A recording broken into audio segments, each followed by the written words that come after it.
Good morning students. I am Varun Verma, your maths teacher. Today we will discuss about theorem number 6.7, unit number 6, lines and angle. Now this theorem is the sum of all angles of a triangle is 180 degree. In other words, we can say that this theorem is the sum of all angles of a triangle is 180 degree or biangle sum property of triangle. In this theorem, we take a triangle. Let us suppose that we have a triangle, say A, B and C. A, B and C. It is given that a triangle ABC. What we have to prove? We prove that the sum of all angles. In this triangle we have three angles, angle A, angle B and third one is angle C. Angle A plus angle B plus angle C is equal to 180 degree. Now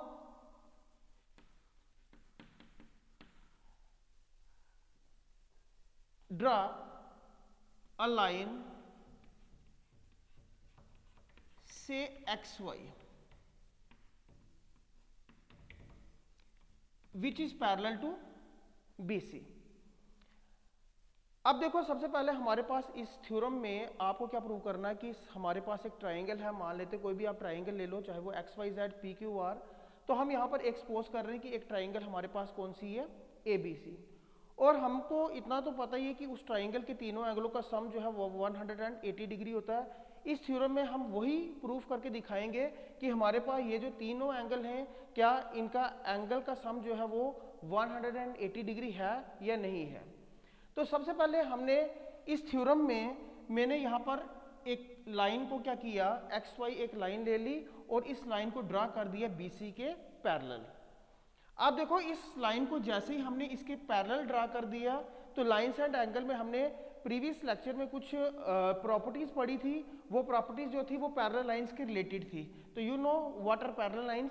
parallel lines are those lines which never intersect each other and the perpendicular distance between the parallel line is always same.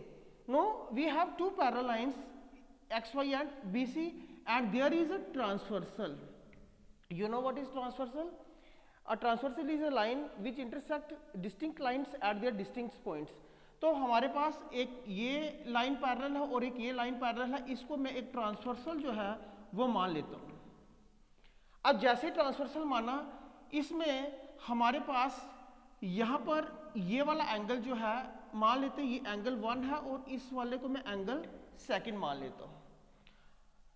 Draw a line XY which is parallel to BC. Now proof of this theorem, we know that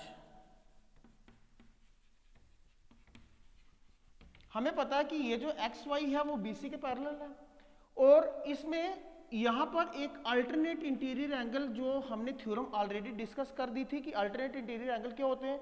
जब हमारे पास दो lines parallel होती है और उनको एक transversal cut करती है तो इसमें ये एक अल्टरनेट इंटीरियर एंगल में एंगल 1 जो है वो एंगल 2 के इक्वल आएगा. तो देयरफॉर हमें पता है कि ये जो लाइन XY है वो पैरेलल है किसके, BC के.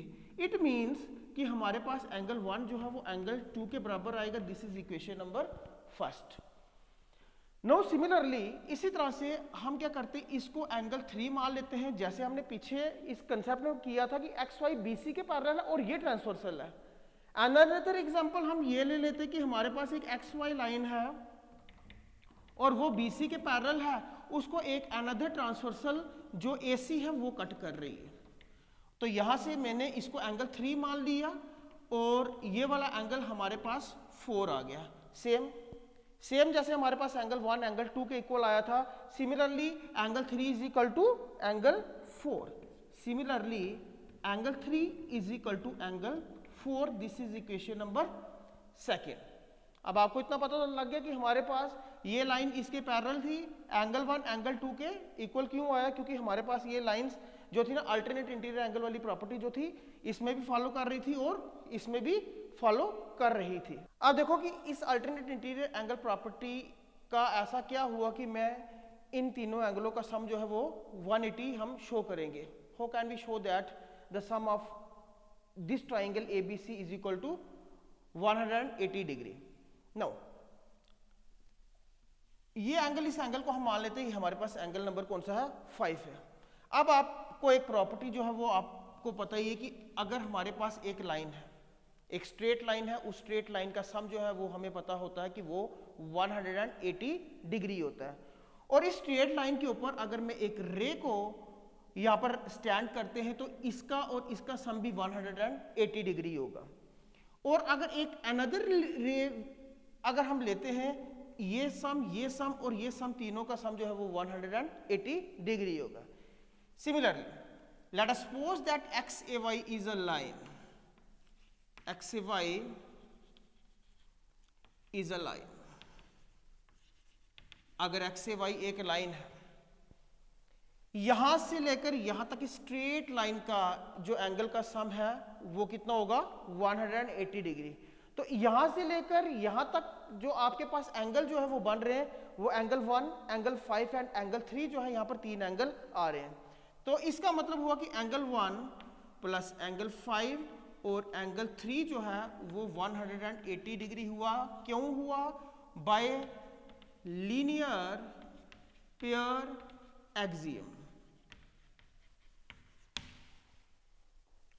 अब बच्चों देखो यहां पर हमारे पास जो एंगल 1 है वो एंगल किसके इक्वल है?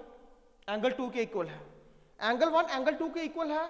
मैं क्या इस एंगल 1 की जगह मैं इसको रिप्लेस करूंगा एंगल 1 की जगह angle 2 and angle 5 plus angle 3।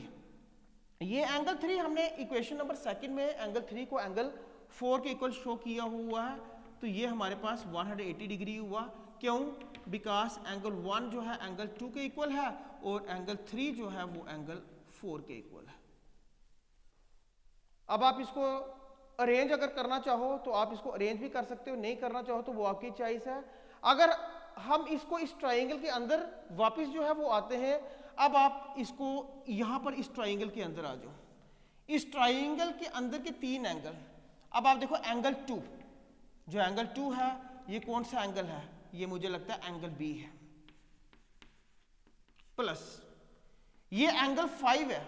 ये एंगल 5 कौन सा है? ये एंगल A की बात हो रही है। आप यहां पर एक बार इस ट्राइंगल के ऊपर फोकस करो, एंगल ABC, ये वाला 5 यहां पर है और ये वाला B जो है ये सेकंड, और ये वाला C को हमने एंगल 4 माना है। तो हम क्या करेंगे, इसी तरह से इन एंगल को जो हमने नंबरिंग दी है, इस एंगल को हम इनके साथ जो ABC नाम दिए इनके साथ इसको रिप्लेस करेंगे। एंगल 5, अब आप इस ट्राइंगल में एंगल 5 देखो, वो एंगल 5 किसके इक्वल है?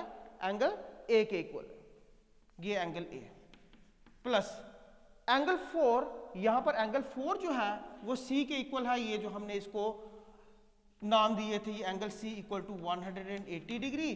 तो अगर आप इसको सीक्वेंस वाइज करना चाहते हो तो therefore angle A plus angle B plus angle C is equal to 180 degree.